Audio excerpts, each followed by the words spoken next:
The Pac-12 released its football schedule on Friday, but now student athletes say they may sit out if their requests for health and safety are not met. Our Fox 12's Nick Krepke spoke with one of the leading voices in the We Are United Pac-12 Players Coalition.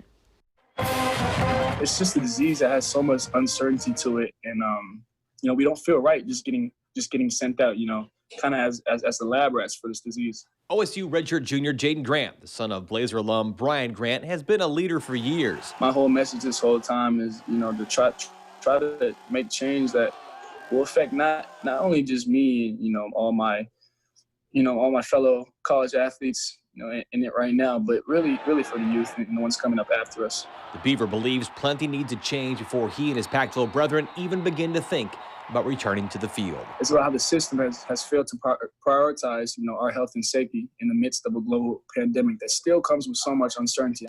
Jay is part of the core leadership group of Pac-12 players calling for big changes. The big question is why? Why is football being rushed? Why are we being rushed back? Why can't it be delayed? I think we all know the answer to that. You're rushing us, for your own economical reasons, but you don't want us to see any of that. Grant has gone from walk-on to earning a full scholarship along with 3 season-ending injuries.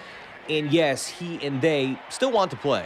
I didn't work this hard at Oregon State and get to where I'm at, as well as, get to where we're at as a team, improving on the rise, to not play. Nobody did. So I think that the narrative that we don't play is just kind of ignorant because we all, grind and bust our butts, to get where we're at. But this is just something that we believe in. And I will say, in the stage that we're doing right now, I speak for Oregon State. We're doing a tremendous job at Oregon State with the protocols being followed and really making our facilities and our work environment the safest environment possible for us. The We Are United group is demanding the Pac-12 address health and safety protections from COVID-19 and compensation and how the lack thereof affects racial justice. People ask, what can we do? What can we do, to make the world a better place, make the world more equal, level out the playing fields a little bit.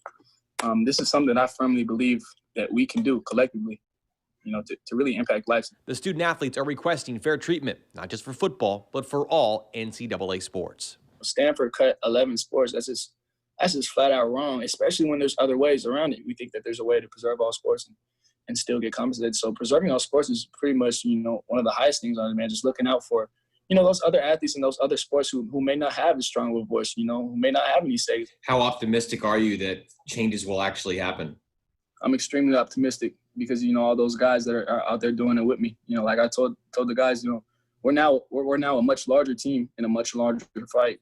The Pac-12's Player Coalition expects to meet with all conference athletic directors and Commissioner Larry Scott in the coming days. As far as training camp, it's set to open on August 17th with those first games of that conference-only schedule kicking off September 26th. Reporting from home, Nick Krepke, Fox 12 Oregon.